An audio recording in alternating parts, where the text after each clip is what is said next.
अस्सलाम गाइस, मैं हूं सलमान मलिक। आप देख रहे हैं इसमें क्विज। नमस्ते, सत श्री अकाल। कैसे हैं आप लोग? हाजिर हैं एक नई वीडियो के साथ। और आज की video Indian army captures Kailash Mansarovar range. इस वीडियो को देखने से पहले आप हमारे चैनल को लाइक करें, सब्सक्राइब करें। तो चलते हैं, देखते हैं वीडियो। नमस्कार दोस्तों, डिफेंस शो में आपका स्वागत है। तो दोस्तों, बहुत ही बड़ा अपडेट है। भारत ने कैलाश मानसरोवर रेंज पर कब्जा कर लिया है। तो इस टॉपिक में कई सारे कंफ्यूजन्स भी हैं, कई सारे डाउट्स हैं, जो कि मैं आपको इस वीडियो में क्लियर करने वाला हूं। और मैं बताऊंगा कि भारत ने कहां कहां पर कंट्रोल लिया है और जिन जिन जगहों पर कंट्रोल लिया है अब तक किसके कब्जे में थी वो। तो वीडियो में बहुत ही नॉलेजेबल और इंटरेस्टिंग कंटेंट है, अंत तक बने रहिए। साथ ही लेटेस्ट डिफेंस अपडेट्स के लिए चैनल को सब्सक्राइब कर लीजिए। तो चलिए वीडियो शुरू करते हैं।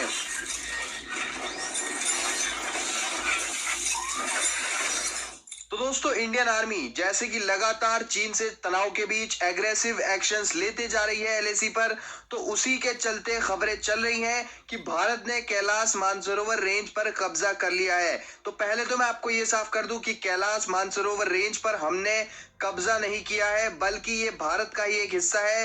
लेकिन हाँ, 1962 के युद्ध के बाद यहाँ से हमारा कंट्रोल छिन गया था।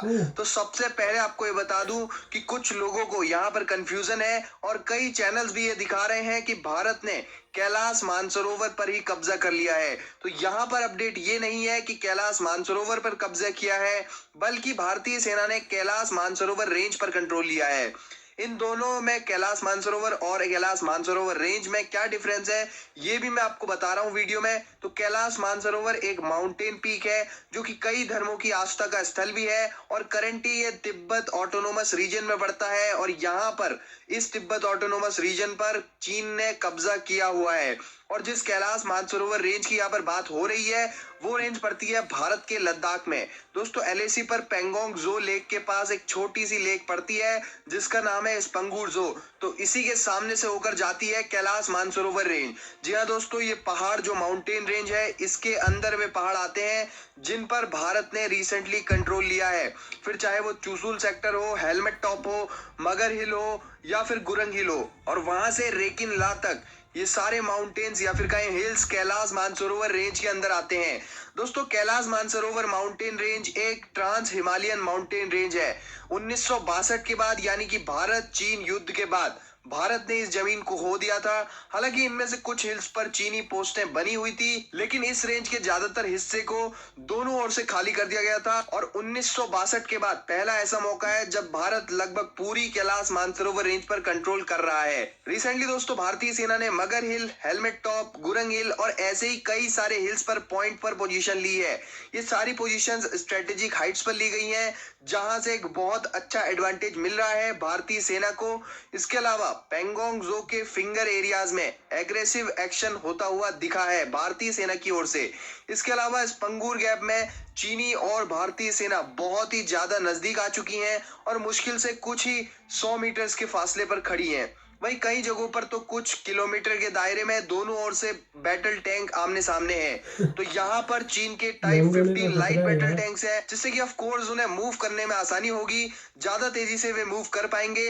लेकिन टाइप 15 लाइट बैटल टैंक्स की फायर पावर भारत की ओर से रिप्लाई में डिप्लॉय किए गए T-90 भीष्म और T-72 टैंक्स की तुलना में काफी कम है।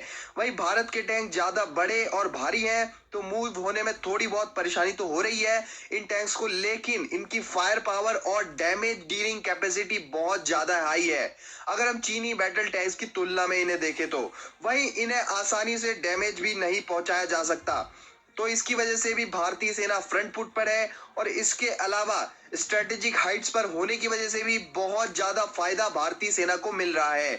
तो कैलाश मानसरोवर रेंज का ज्यादातर हिस्सा अब वापस से भारत के अधिकार क्षेत्र में है और आगे हो सकता है कि 1962 की गलतियों को सुधारते हुए हम वापस से अपनी जमीन के कई बड़े हिस्सों को भी रिक्लेम करें और भारतीय सेना और भी कई इलाकों पर अपना कंट्रोल ले। आप क्या सोचते हैं इस बारे में? कमेंट सेक्शन में जरूर बताएं। साथ ही लेटेस्ट डिफेंस अपडेट्स के लिए चैनल को सब्सक्राइब कर लें। जय Hind, Vande Mataram. So guys, video देखिए, एक अच्छी न्यूज़ है इंडिया के लिए। जिस तरह से इंडिया डोमिनेट कर रहा है चाइना की आर्मी के खिलाफ, तो ये एक और अचीवमेंट है इंडिया की। जो 1962 में इंडिया ने खोया था, वो वापस कंट्रोल संभाल लिया है। ये लद्दाख में ही आता है, जो कि इंडिया के अंडर आता था, और 62 में इन्होंने खोया। और आप देखें, इतने सालों के बाद दोबारा से इंडिया ने ये रीगेन किया है।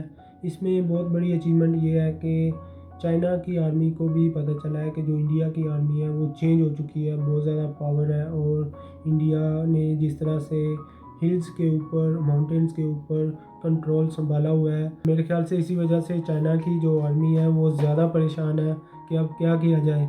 तो होगा कुछ नहीं अब, क्योंकि इंडिया जो डोमिनेट कर रहा है और चाइना को ज़्यादा नुकसान पहुंचा रहा है, और उसके बाद जो कंट्रोल है इंडिया का वो ज़्यादा हो गया है। बहुत सारा जो मीडिया है, पाकिस्तान का मीडिया भी ये दिखा रहा है कि किस तरह से इंडिया की आर्मी ने चाइना को नाको चने चबवाए हैं। ये तो हकीकत है, और ये पुरानी वाली इंडिया की आर्मी नहीं है, ये नई जदीद आर्मी है। और आप देखें डिफेंस में इंडिया इतना ज़्यादा ताकतवर हो चुका है कि सुपर पावर की अहमियत रखता है।